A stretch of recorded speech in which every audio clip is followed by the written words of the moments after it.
My name's Melissa Avera, and I love being a realtor.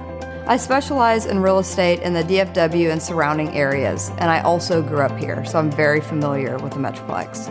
Buying or selling a home can be an extremely stressful task, so I really try to go the extra mile to take that stress out of my clients' hands.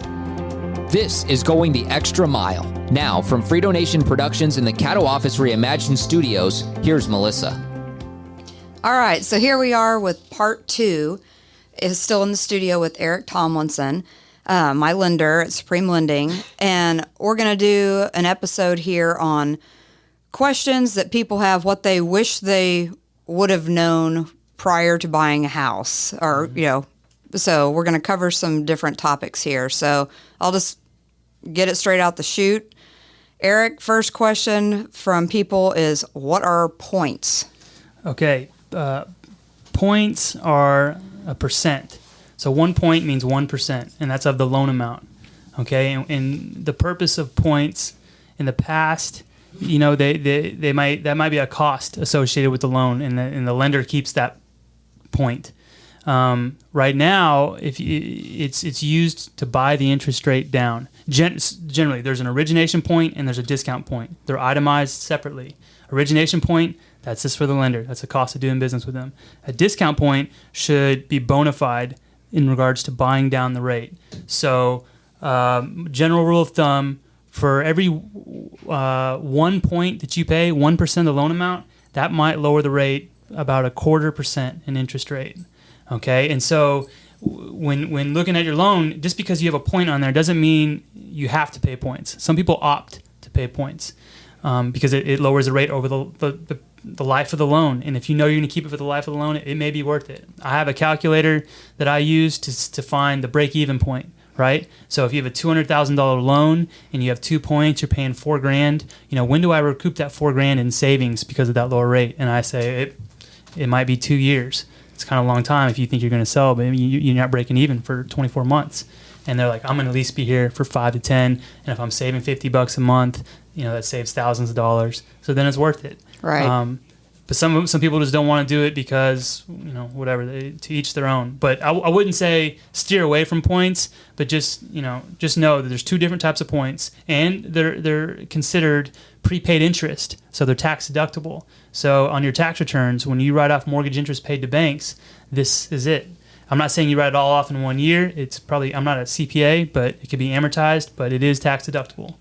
There's some IRS publication that'll explain that better, but I would get with your CPA about that. Again, I'm not a CPA. So that's what points do. They should be buying down the rate, and that'll essentially get you a lower payment. That's awesome. That's a great explanation because I get people all the time asking questions about that. Yeah. So thanks. Mm-hmm. Another question is, really, what is the difference between what's a refinance rate versus a purchase rate? Well, so there are 2 different types of loans.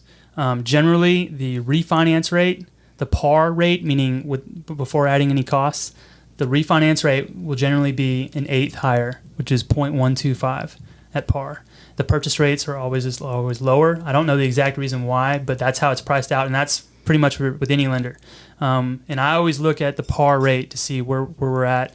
Every lender is going to have a sweet spot in regards to the rate. So oddly enough, like on a loan amount for $300,000 with a credit score of 700, my par rate on a refinance is probably going to be lower than a $100,000 loan with a 620 score. It's just there's different. Every lender has their own sweet spot, but that's usually it. Refinance rates are generally higher, and in cash out refinance rates are higher. You have different reasons. You have a purpose of the loan. So that's why the rates are different. It's the purpose. On a rate and term refinance, meaning you're just going to lower the rate of the loan, you might have a better rate than if you were saying, hey, I want to take out $30,000 of equity. I'll tell you that the interest rate will be higher on the cash out refinance. The fees will be lower.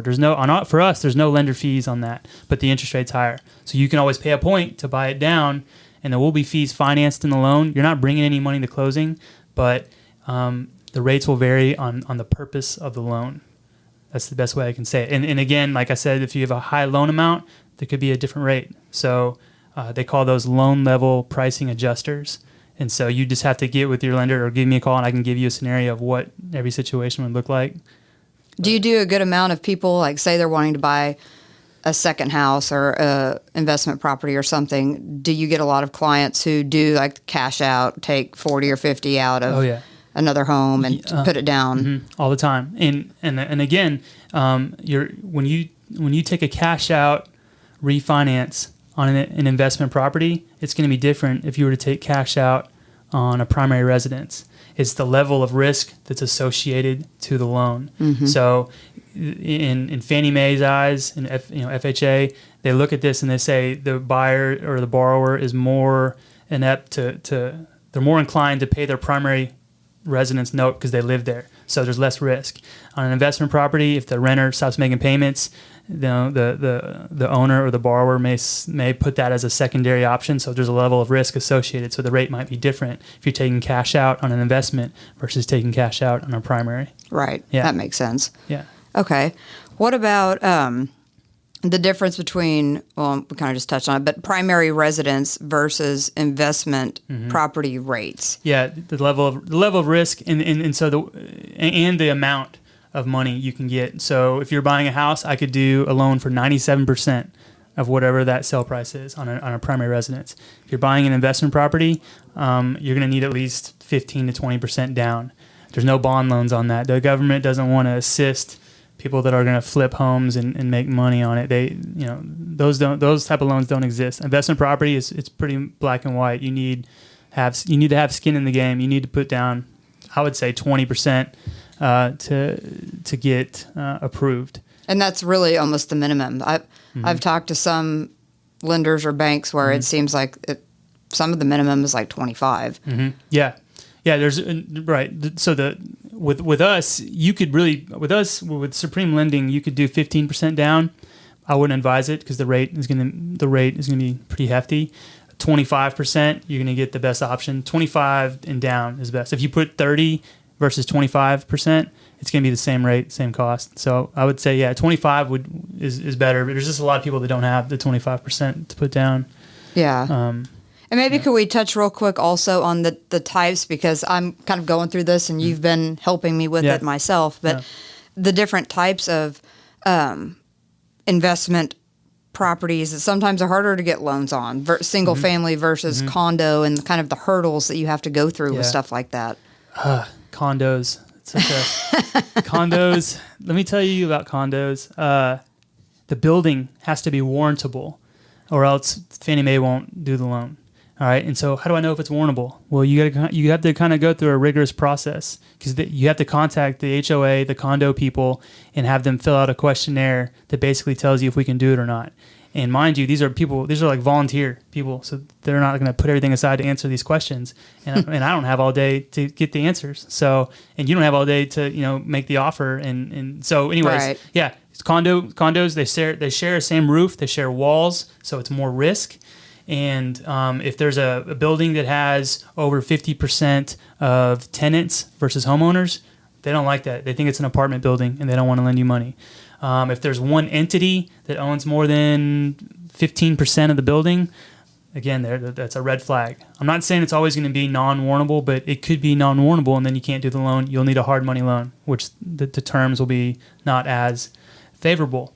But there's a lot of condos out there that are fine and they are warrantable. It's just like pulling teeth to get that questionnaire completed because Fannie Mae wants to know the financials. That if someone trips and falls down the hall in a condo and they sue the condo and the condo's like, oh great, we just lost a lawsuit. Everyone's HOAs go up $1,000 a month to cover that lawsuit. It's like so right. There's so many ways to mess up a condo. You can't have an unfinished phase of a condo. It needs to be finished. There can't be any pending litigation. Whatever. And a lot of times you'll be okay, especially with new builds, but you still have to go through this process because there's an audit that goes through and they want to make sure that you can get in. Now, is it easier typically, like when we're talking about condos, there's a lot of properties that there might be, say, 100 condos in one building versus a 10-unit building. Right. So people see townhouse and they automatically think it's not a condo. It's not the case. They may say townhouse on the listing, but there's a zone condo. You still have to go through the process. But if they're a little bit more flexible, if it's like a 4 to 10 unit situation, our like at Supreme Lending, we have a condo division, a condo team, and the guy came from Fannie Mae, and he's really good. So there's situations where, hey, it might not be warrantable today, but our condo rep can talk to them and see, how do we make it warrantable, and they work through it. So it's not always the same. It's easier when there's not 100 units. That does sound like, I can't. Every state's different. If you're in Florida and you're by the beach, there might be a situation where there's 100 units and you'll be okay.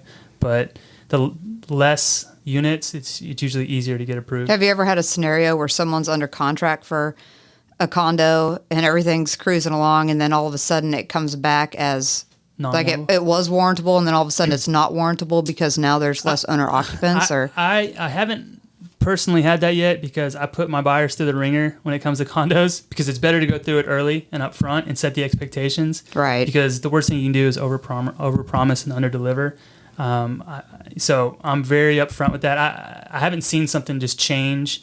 I have seen it go the other way, where we have like a history of loans that maybe we've done in that building and it said non-warrantable, and it was back then. I wouldn't just think, because it's non-warrantable then it is now. The stuff does change. Financials change. The tenant, I've seen something go south because all the HOAs, if more than 50% of them are behind on their HOAs, red flag. Right. So they're not always going to be behind 50% on the HOAs. So that flag might be lifted 2 months from now. So you always have to have this questionnaire filled out, unfortunately, because the situations change. Right. Yeah. And like you said, time, it's a bunch of different hurdles with stuff like that, because nobody's ever in as big of a hurry as we are to get the deal under contract or whatever. And when you're at the mercy of... Yeah. Nothing incentivizes them to fill out this 2-page, 40-question, document. Especially when they're volunteers. Right. Yeah. Okay. So another question is, should I pay credit cards, mortgage balance, any of that stuff off early if I can? I think that's a case-by-case situation. I was talking to you earlier. There's not a one-size-fits-all in regards to paying off debt. I think that if you're trying to buy a house and you can afford it, and you have these little debts, these little credit card debts that you could pay off, I wouldn't pay them off to bump up your score, but if you want to afford more, if you pay those off, I don't have to count that monthly debt against you. So technically you can afford more. So I would say yes on the credit cards. I just don't want that to affect my cash to close. I want to make sure you still have enough for the cash to close. Paying off the mortgage itself, I've dealt with a lot of people on this. If you have enough money to pay the mortgage off, I know it would feel great to not have a payment, which, I'm not a financial advisor, but I will say you're borrowing money in a 3% range. And if your investments, if you have money, that you have all this money to pay off the house, I would take a serious look at where that money is and what your rate of return is on that money. If you're making 8 to 10% in the market on mutual funds or whatever, then I would definitely leave it there, because if you take that money out, you're going to be losing 7% of that money, because you're taking that money out to borrow money at 3%. It doesn't make financial sense.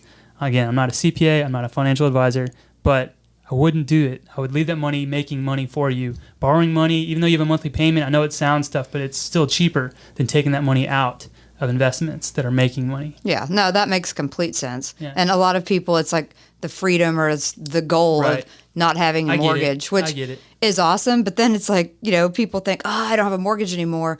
But, okay, you still have your property taxes. You still have, not to be Debbie Downer here, but you still have insurance. Yeah. So you may still be paying $1,500 or $2,000 a month, depending on your house. It'll feel good right now, but in the long run, it could hurt.